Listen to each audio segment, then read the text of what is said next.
Bagyong Opong, may kasunod. Naglabas ng Tropical Cyclone Threat Potential ang DOST Pag-asa ng cloud cluster sa labas ng PAR at nagpapakita ito ng katamtaman o medium chance na maging bagyo ito sa susunod na linggo. Ayon dito, posibleng muling tambukan ng nasabing potensyal na bagyo ang Luzon. Ang susunod na pangalan ng bagyo ay Paulo. Tropical Cyclone Update. Ang Bagyong Opong, namataan sa layong 215 kilometro. Kanluran ng Calapan City, Oriental Mindoro, ay nasa West Philippine Sea na ngayon. Bagyong Opong bilang Severe Tropical Storm Opong, Buoloy. Tropical Cyclone Bulletin ng Pag-asa. Lokasyon 215 kilometro. Kanluran ng Calapan City, Oriental Mindoro. Coordinates 13.5 degrees north, 119.2 degrees east.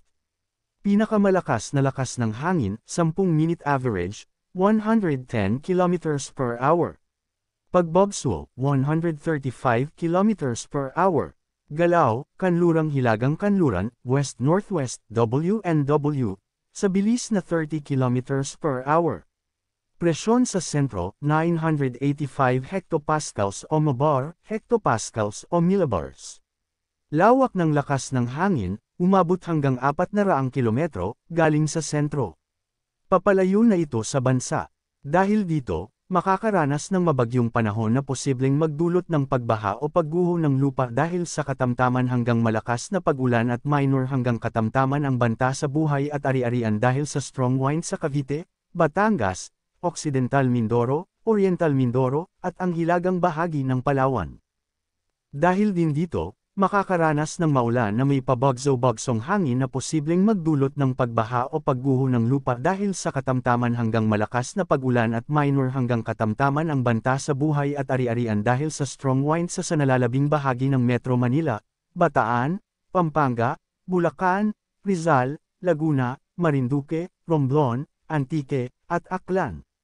Dahil din dito, makakaranas ng maulap na kalangitan na may kalat-kalat na pag-ulan, pagkidlat, at pagkulog na posibleng magdulot ng mga pagbaha o pagguho ng lupa dahil sa katamtaman hanggang kung minsan malakas na pag-ulan sa nalalabing bahagi ng Luzon.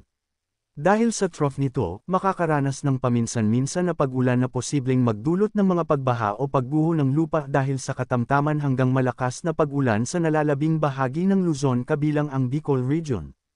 Tropical Cyclone Wind Signals, TCWS, in effect. Tropical Cyclone Wind Signal Number 2. Wind Threat, Gale Force Winds. Warning Lead Time, 24 hours. Range of Wind Speeds, 62 to 88 km per hour, Beaufort 8. Potential Impacts of Winds, minor to moderate threat to life and property. Luzon, the western portion of Batangas, Nasugbu, Tuy, Balayan, Lian, Calatagan, Calaca, Occidental Mindoro, and Calamian Islands.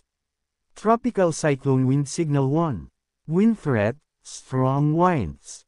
Warning Lead Time, 36 hours. Range of Wind Speeds, 39 to 61 km per hour, Beaufort 6. Potential Impacts of Winds, minimal to minor threat to life and property. Luzon, Pangasinan, the southern portion of Aurora, Dingalan, Baler, Maria Aurora, San Luis, Nueva Ecija, Tarlac, Zambales, Bataan, Pampanga, Bulacan, Metro Manila, Rizal, Cavite, Laguna, the rest of Batangas, Quezon, the western portion of Camarines Norte, Marinduque, Romblon, Oriental Mindoro, and the northern portion of Palawan including Cuyo Islands, Dumaran, San Vicente, Rojas, Taytay, Araceli, El Nido.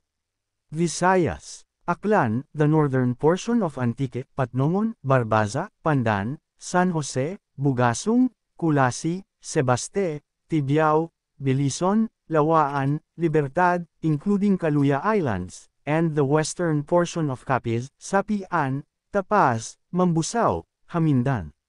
Weather Advisory, heavy rainfall outlook dahil sa Bagyong Opong. Today to tomorrow afternoon, September 27. 100 hanggang 200 mm. Occidental Mindoro, Oriental Mindoro, Romblon, Palawan, at Antique. 50 hanggang 100 mm. Metro Manila, Rizal, Bataan, Cavite, Aurora, Isabela, Marinduque, Quezon, Laguna, Batangas, at Aklan. SUTHWEST monsoon o habagat. Nakakaapekto ito ngayon sa Palawan at mga nalalabing bahagi ng Visayas at Mindanao. Dahil dito, makakaranas ng paminsan-minsan na pag-ulan na posibleng magdulot ng mga pagbaha o pagguho ng lupa dahil sa katamtaman hanggang malakas na pag-ulan sa Zamboanga Peninsula, Northern Mindanao, ang nalalabing bahagi ng Caraga, nalalabing bahagi ng Visayas, at Palawan. Dahil din dito, makakaranas ng bahagyang maulap hanggang maulap na kalangitan na may pulupulong pag-ulan o pagkidlat at pagkulog na posibleng magdulot ng mga pagbaha o pagguho ng lupa dahil sa severe thunderstorms sa nalalabing bahagi ng Mindanao. Weather Advisory, Heavy Rainfall Outlook dahil sa Southwest Monsoon o today to tomorrow afternoon, September 27. Moderate to heavy, 50 hanggang 100 mm.